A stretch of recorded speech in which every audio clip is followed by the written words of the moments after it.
Welcome बच्चों, हम लोग आज geometrical interpretation of cross product या vector product of two vectors a and b पढ़ेंगे। तो जरा देखिए, यहाँ पर ये वेक्टर ए है और ये आपका थीटा एंगल पर वेक्टर बी है। ये मामला है आपका।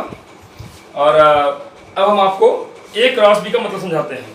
तो पहले लिख लेते हैं, suppose two vectors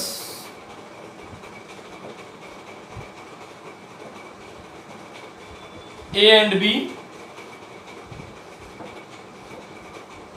acting at angle theta, acting at angle theta represents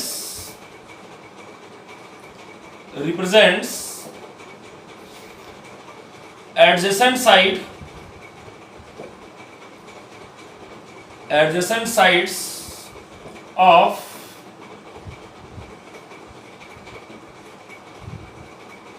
parallelogram. ये पैरेललोग्राम के एडजेसेंट साइड से रिप्रेजेंट हो रहा है। इसको हम PQ और दूसरे को हम PM से रिप्रेजेंट कर ले रहे हैं। This is PQ and PM। यहां पर इसको अगर हम पैरेललोग्राम बना लें तो देखिए पैरेललोग्राम बन गया। This is L। यहां से एक परपेंडिकुलर ड्रॉप करेंगे हम। ये वेक्टर ए है आपका, यहां से परपेंडिकुलर ड्रॉप कर देंगे। This is N। ये तो ये आपका पैरेललोग्राम बन गया, यहाँ परपेंडिकुलर मैंने ड्रॉप कर दिया। तो चलिए, adjacent side of parallelogram PQ and PM, इन दो साइड से रिप्रेजेंट हो जा रहा है as shown in figure, as shown इन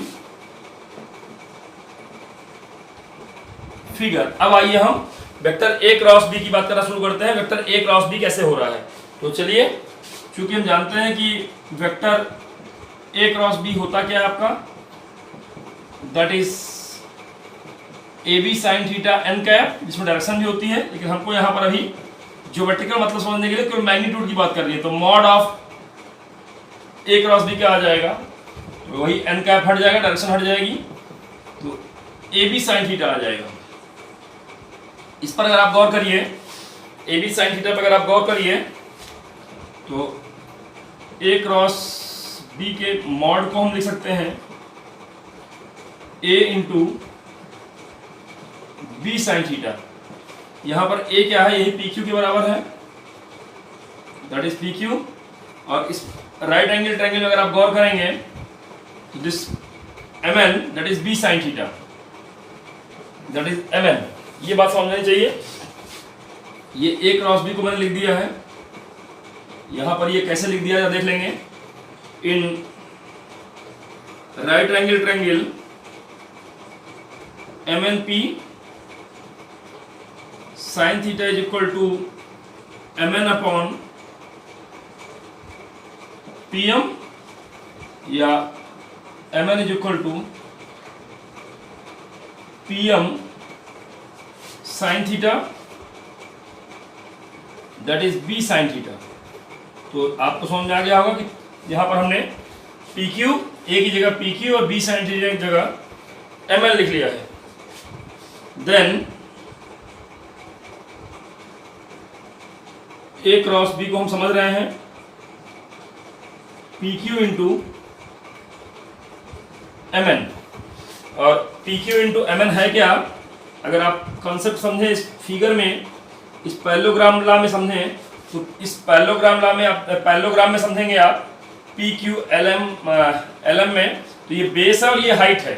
तो that is base into height, base into height. तो अब आपको समझ आना चाहिए किसी भी पैरेललोग्राम का बेस इंटू हाइट का क्या मतलब होता है।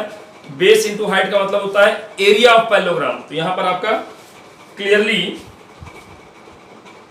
ए क्रॉस बी का मतलब क्या आ गया? ए क्रॉस बी का मॉड जो आ गया दैट इज एरिया ऑफ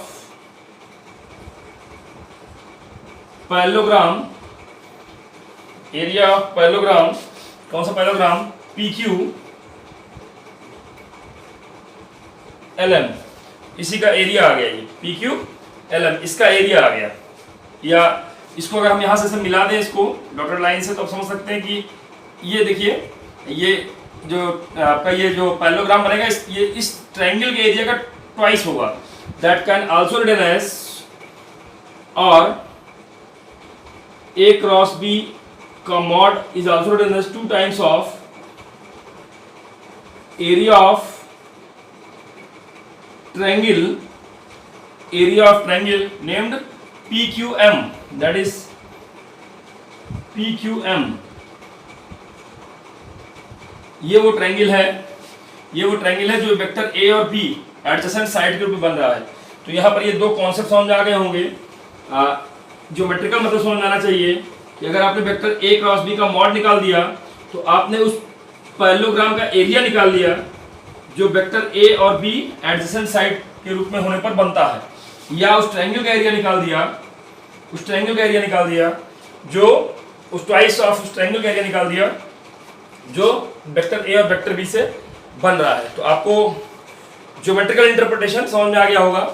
इस बात को आप लैंग्वेज के रूप में भी कर सकते हैं, समझ सकते हैं कि क्या बताया मैंने आपको। तो यहाँ मैंने समझाया कि द मैग्नीट्यूड ऑफ, ज्योमेट्रिकल मतलब क्या है, the magnitude of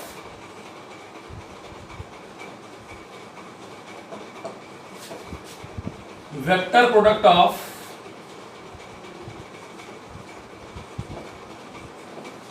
two vectors, the magnitude of vector product of two vectors is equal to the area of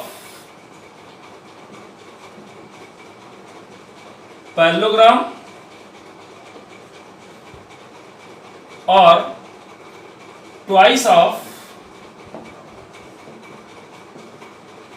area of triangle made by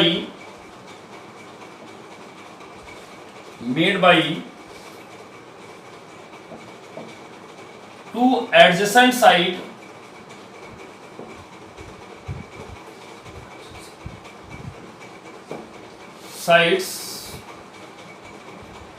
of adjacent sides by two given vectors। तो आपका जो दो vectors का cross product होता है वो equal to the area of parallelogram होता है या twice of area of triangle होता है, जबकि जो गिवन वेक्टर्स हो that are two adjacent side of parallelogram और triangle, two adjacent side of made by two adjacent side by two given vectors. ये बात आपको समझ में आनी चाहिए। तो उम्मीद है ये बात आपको समझ में आ गई होगी।